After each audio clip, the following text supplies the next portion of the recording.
और अब सीधा रुख करते हैं सीएम योगी का। तो हो गई थी, प्रदेश के अंदर भी 119 चीनी मिलें थी। क्या होगा? हमने कहा जो कुछ भी मंगाना है करिए, लेकिन चीनी मिलें बंद नहीं होंगी और किसान को सुविधा दो, वह अपना गन्ना मिल तक पहुंचाने की व्यवस्था करें, सरकार उसको सुविधा देगी। और सभी 119 चीनी मिलों को हम लोगों ने चलाया। व्यापार बंद हो गया, आवागमन बाधित हो गया, लेकिन एक जगह कुछ चीज चलायमान था तो वह हमारा किसान चलायमान था, सक्रिय था, निरंतर कार्य करता रहा। उसने बीमारी की परवाह नहीं की, लेकिन हर व्यक्ति को बिना भेदभाव के राशन उपलब्ध कराता रहा। और इसके लिए मैं अपने अन्नदाता किसानों का हृदय से अभिनंदन करता हूं, उनका स्वागत करता हूं। आपके परिश्रम और पुरुषार्थ का परिणाम है कि पहली महामारी है जिसमें भूखमरी से मौत नहीं हुई। प्रधानमंत्री मोदी जी का प्रबंधन, आपका परिश्रम पर्याप्त मात्रा में खाद्यान्न उपलब्ध करवाने में योगदान दिया। और इसीलिए 2014 से लेकर के ही प्रधानमंत्री मोदी जी ने एक लक्ष्य रखा कि किसान की आमदनी को दुगना करना है। हमारा अन्नदाता किसान भारत जैसे देश में प्रकृति पर निर्भर करता है। यह संभव नहीं कि वह हर एक जगह तकनीक का उपयोग करेगा तो अधिक आमदनी कमा सकता है, लेकिन पॉली हाउस हर जगह हर फसल के लिए नहीं बन सकते। उसको मौसम पर, ग्लोबल वार्मिंग की जो चैलेंज है उसका सामना करना पड़ता है। उस सब के बावजूद रिकॉर्ड मात्रा में खाद्यान्न का उत्पादन उसके द्वारा किया गया, उत्तर प्रदेश जैसे राज्य में किया गया। और उत्तर प्रदेश के पोटेंशियल को व्यक्त किया है हमारे अन्नदाता किसानों ने। हम सब आभारी हैं। पहली बार धरती माता की भी स्वास्थ्य का परीक्षण होगा, सॉइल हेल्थ कार्ड जारी किया प्रधानमंत्री मोदी जी ने। पहली बार किसान की फसल का बीमा होगा, प्रधानमंत्री फसल बीमा योजना भी लागू हुआ। पहली बार प्रधानमंत्री कृषि सिंचाई योजना लागू होकर के लंबित कृषि सिंचाई की योजनाओं को पूरा करने में भारत सरकार योगदान देगी। और उत्तर प्रदेश के अंदर हम लोगों ने छोटी बड़ी 36 सिंचाई की परियोजनाओं को पूरा किया। 21 लाख हेक्टेयर से अधिक भूमि को अतिरिक्त सिंचाई की सुविधा भी उपलब्ध करवाई। ये पहली बार हुआ है।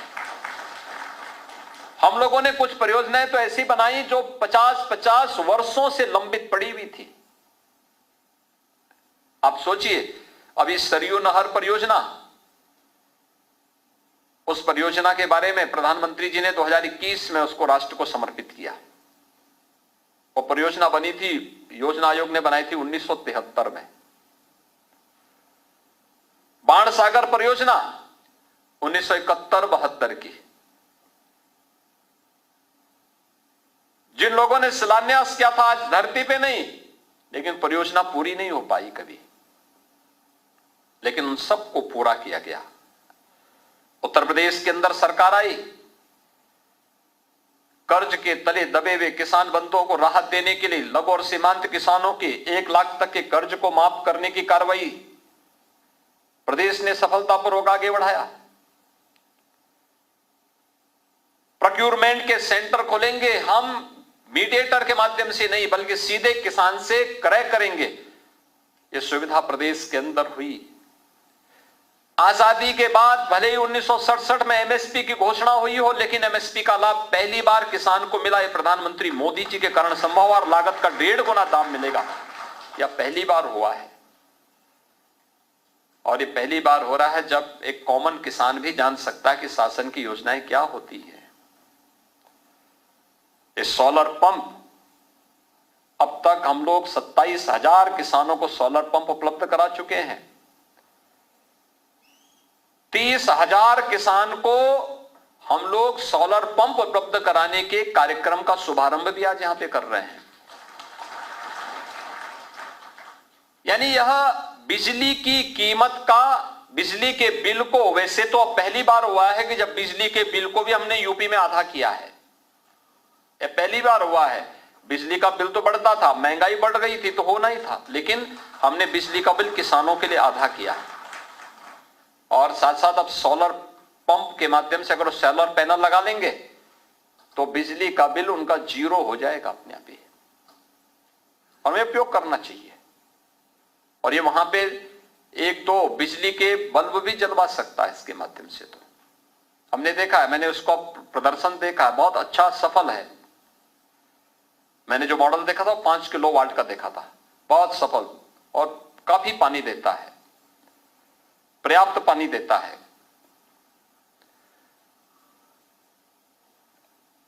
किसान को ट्रैक्टर मिले, 80 ट्रैक्टर आज उपलब्ध करवाने जा रहे हैं। ऐसे ही इस सीजन में इंद्र भगवान की कृपा कुछ गड़बड़ा रही है।